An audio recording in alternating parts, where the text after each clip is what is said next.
ஓம் சாயிராம்.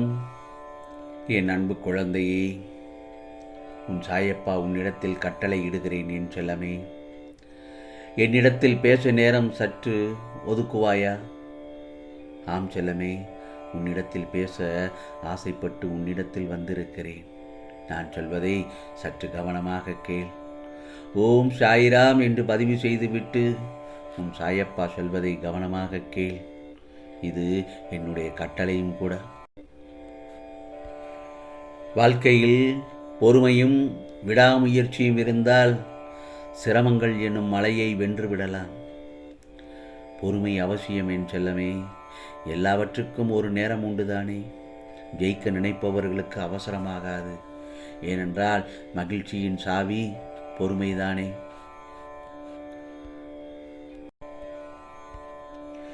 வாழ்க்கையில் எதுவும் காரணங்கள் இல்லாமல் நடக்காது. எல்லாவற்றுக்கும் பின்னால் ஒரு காரணம் நிச்சயமாக இருக்கும். அந்த காரணம் உன்னை ஒரு வழிகாட்டியாக உன்னை அழைத்துச் செல்லும், பயணிக்கும். இந்த மாதிரியான வாழ்க்கையில் சிலர் குறிக்கோளோடு இருக்கிறார்கள், சிலர் குறிக்கோள் இல்லாமையே வாழ்ந்து கொண்டிருக்கிறார்கள். நான் ஒன்று சொல்லட்டுமா என் செல்லமே? குறிக்கோள் என்பது ஒன்றின் மேல் மட்டும் இருக்கக்கூடிய அம்பு.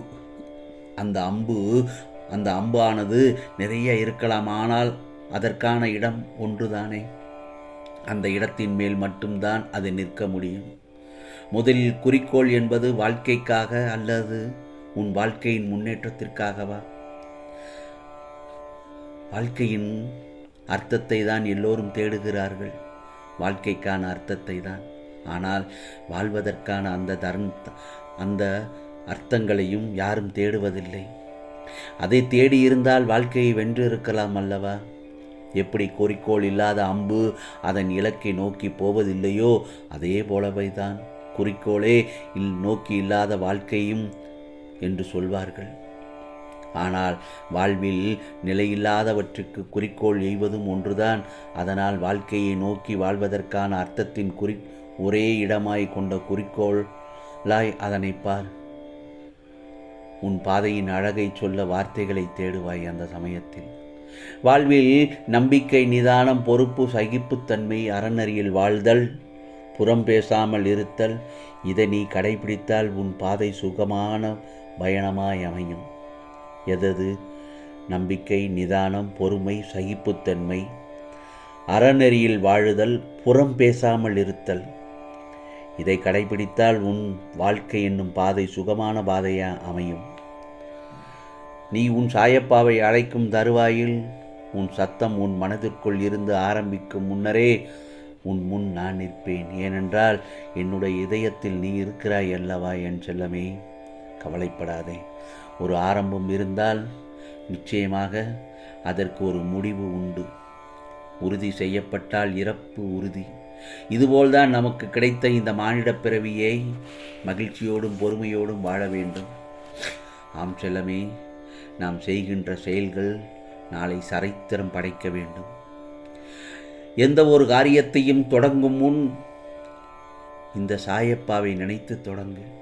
அல்லது ஓம் சாயிராம் சாயிராம் என்று என் நாமத்தை உச்சரி. அதை நான் சுமூகமாக முடித்து வைப்பேன். என் செல்லமே, இந்த மானிட படைப்புகள் அனைத்தும் அற்புதமானவை. கலங்காதே. நீ பட்ட வேதனை, அவமானம், மனக்கசப்பு, வறுமை, கடன் தொல்லை எல்லாம் ஒரு முடிவுக்கு வரும். அனைத்தையும் உன் சாயப்பா நான் பார்த்து கொண்டுதான் இருக்கிறேன். என் செல்லமே, நீ செய்த பாவங்கள், தவறுகள் அனைத்தும் இன்றோடு ஓடி ஒளிந்து விட்டது. தொட்டது பொன்னாகும் நேரம். ஒரு நாளும் கலங்காதே. உன் சாயப்பா நான் இருக்கிறேன் என் செல்லமே. நீ அடுத்தவனுக்கு உதவி செய்யும் நேரம் வந்துவிட்டது. பிரிந்து சென்றவர் கூடும் நேரமும் வந்துவிட்டது. இதோ உன் உதவியை நாடி பலர் வரும் நேரம். நீ பெரும் செல்வந்தராகப் போகிறாய், யோகத்தில் வாழப்போகிறாய் என் செல்லமே. உனக்கென்று விதிக்கப்பட்டது நிச்சயமாக உன்னிடத்தில் வந்து சேர்ந்து விட்டது என்று நினைத்துக்கொள். அதை புரிந்து கொண்டு உன் உழைப்பில் மட்டும் நீ கவனம் செலுத்து. ஏனென்றால் உன் உழைப்பு என்றும் வீணாகாது. அதற்குரிய பலனை நிச்சயமாக நீ அனுபவிப்பாய். வருங்காலம் உனக்கு நிச்சயம் சிறப்பாக இருக்கும் என் செல்லமே, நிச்சயமாக சிறப்பாக இருக்கும். வாழ்வில் லட்சியமும் அதை அடைய வேண்டும் என்ற எண்ணமும் பொறுப்பும் கண்டிப்பாக இருக்க வேண்டும் எல்லோருக்கும். அதே சமயம் எதையும் ஏற்றுக்கொள்ளும் மனப்பக்குவமும் வேண்டும். இந்த வாழ்க்கை எனக்கு வேண்டாம் என்றும் சொல்லும் அளவிற்கு அனுதினமும் ஏதாவது ஒரு கஷ்டம் எனக்கு மட்டும் வந்து கொண்டிருக்கிறதே என்று நீ புலம்புகிறாய். வேண்டாம், நான் உனக்கு பலமுறை சொல்லிவிட்டேன். இந்த பிரபஞ்சத்தில் உள்ள அனைவருக்கும் இது போன்ற நிகழ்வுகள் நடந்து கொண்டுதான் இருக்கின்றது. இது நான் பல தடவையும் சொல்லிவிட்டேன். உனக்கு பெரிதாக தெரியும் பிரச்சனை மற்றவருக்கு சிறிதாகப்படும். உனக்கு சிறிதாக இருக்கும் பிரச்சனை மற்றவருக்கு பெரிய பிரச்சனையாகத்தான் தெரியும். ஏனென்றால் உனக்குள் இருக்கும் பலத்தை நீயே நம்பவில்லை. அப்படி இருக்கும்போது வேறு யார் நம்புவார்? நம்பிக்கையோடும் மனதைரியத்தோடும் நீ நிதானமாக யோசித்து செயல்படு. உன் காரியங்கள் எல்லாம் நிச்சயமாக கைகூடும்.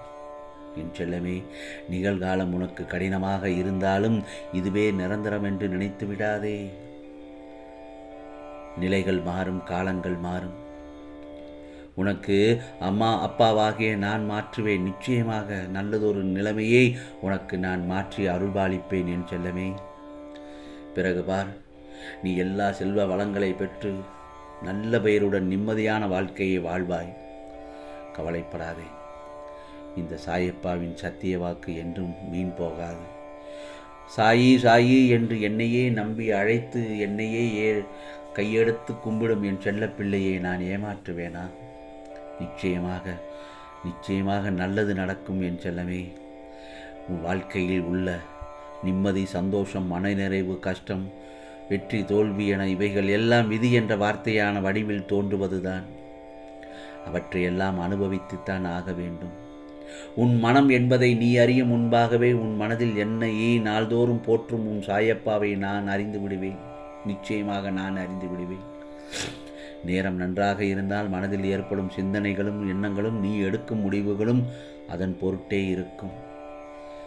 ஆகவே அலைபாயும் காற்று கண்ணில் தெரியாது. அதற்கும் ஓர் எல்லை உண்டு. புயல் என்ற ரூபத்தில் அதுவும் கடல் கடந்து போகும்.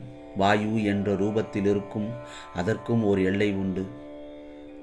ஆகவே ஐம்பெரும் பஞ்சபூதங்களும் எல்லை என்ற அளவில் கடவுள் கொடுத்துள்ளார். இந்த அடிப்படையில் அமைந்ததே இயற்கை.